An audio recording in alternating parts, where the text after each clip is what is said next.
Patience, pragmatism, perseverance. Nationalist leaders do not, as a general rule, use such terms to inspire their troops. Not, at any rate, if they think the day of national emancipation is imminent. Yet these were precisely the terms in which Nicola Sturgeon spoke to her party's conference in Glasgow this week. That reflects one of the paradoxes of our time. Politically speaking, it is possible to march closer to independence without actually getting closer to it. Or, to put it another way, the road to independence is shorter now, but also littered with more, and larger, obstacles than was the case as recently as 2014. This is the conundrum in which Sturgeon finds herself. The route is simple, but the road is not open. Brexit, again, makes the political argument for independence simpler, while also, as it turns out, making it seem an even more complicated business than it was 4 years ago when, as you will recall, the majority of Scottish voters concluded that, amongst other considerations, independence was too risky and too freighted with uncertainty to be worth a gamble. In that respect, I too underestimated the shambles into which know-nothing Brexiteers would throw British politics. In that sense, Brexit could be thought akin to sowing the land with salt, a punishment and a warning, certainly, but also, since this is our own land too, a self-inflicted wound of significant proportions. If Brexit is exemplary, it is so in all the worst ways. Look at this calamity, Scotland, and think twice about leaving the United Kingdom.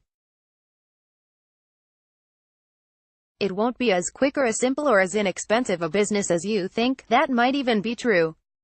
And yet it is not enough, not nearly enough. It would make for a unionism that is simultaneously cold and nervous. A sneering unionism reliant upon calculators for its artillery. And besides, while it has long been the case that some independence supporters would cheerfully live in caves if that was the price of independence, the absurdity of that stance loses some of its salience if the alternative is a UK polity equally intent on turning us into a nation of troglodytes, the better to further some eccentric definition of sovereignty and taking back control. Nicola Sturgeon's preferred Brexit position is not, in fact, very different from Ruth Davidson's. She would prefer it not to happen at all, but, if it must, it should involve remaining, as far as is possible, in the single market and customs union. As it happens, as recently as 2015 that was the orthodox Brexit view held by many of the people who would become prominent Brexiteers. No one back then talked about a bloody WTO Brexit. Norway was one model, Switzerland another. It's worth remembering this if only because it is a reminder that Brexit has been hijacked by the Brexiteers themselves. Still, the structural advantages enjoyed by the SNP were evident in this speech.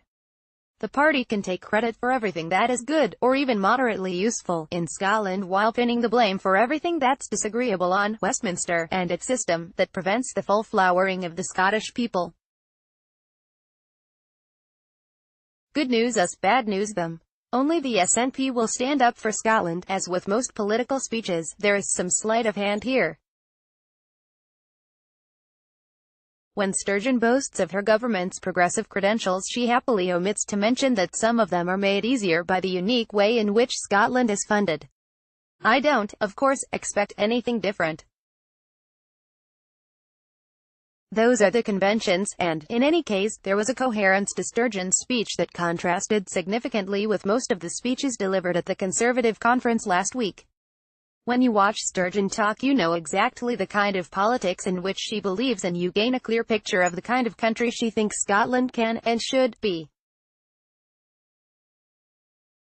This is a rarer gift than you might think. Some of it, and here the contrast with Jeremy Corbyn is especially acute. It is even achievable. I have my differences with it, and I long ago tired of the incessant was-like-us boosterism that is an inescapable feature of every SNP gathering. It should hardly require saying that Tory rah-rah-rahing in Birmingham was equally odious, but your mileage may vary. Similarly, it is not entirely churlish to note that education, notionally Sturgeon's chief domestic policy priority, was scarcely mentioned in this speech. Nor was there much more than a passing reference to the report of her own Growth Commission that was published earlier this year. That was supposed to be a document recasting the economic argument for independence. If it has not disappeared without a trace, it is also a report that's now more likely to be mentioned by Unionists than Nationalists.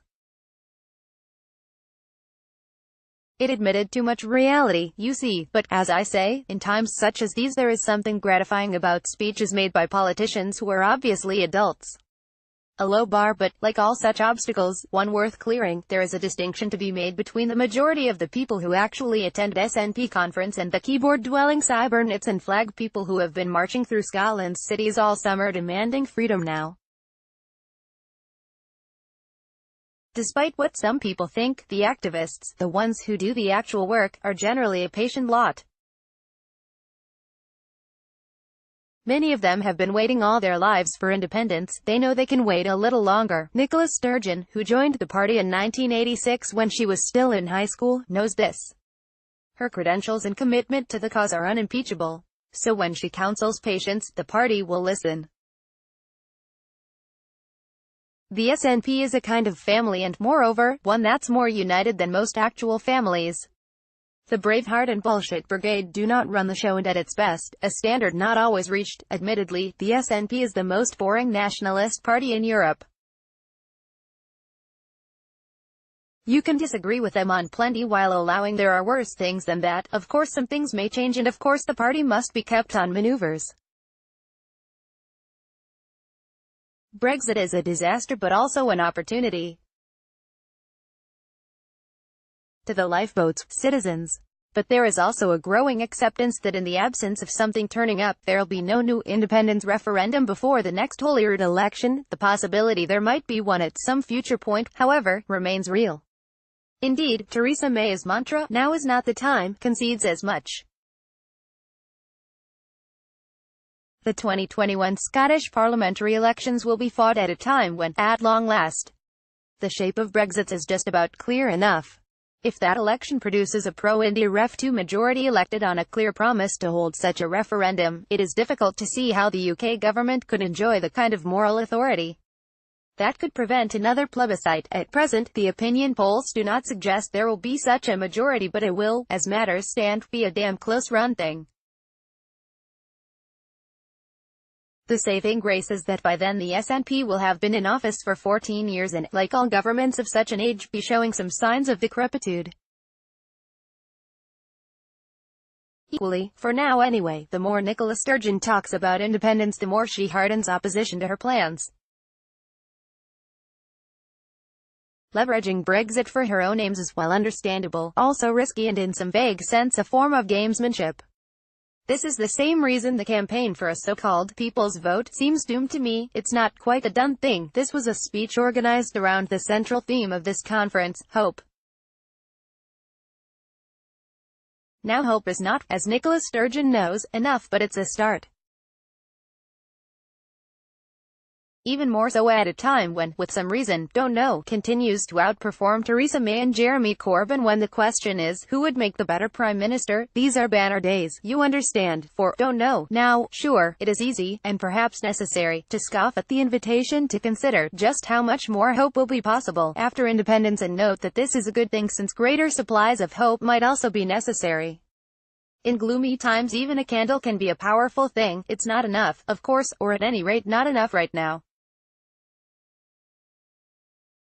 The First Minister knows she has time, however. These are unusual times and will remain so for some time yet. It remains entirely possible, I think, that Nicola Sturgeon's ambitions will be advanced in England just as surely as they may be in Scotland. These things are linked, of course, and matters for another post on another day.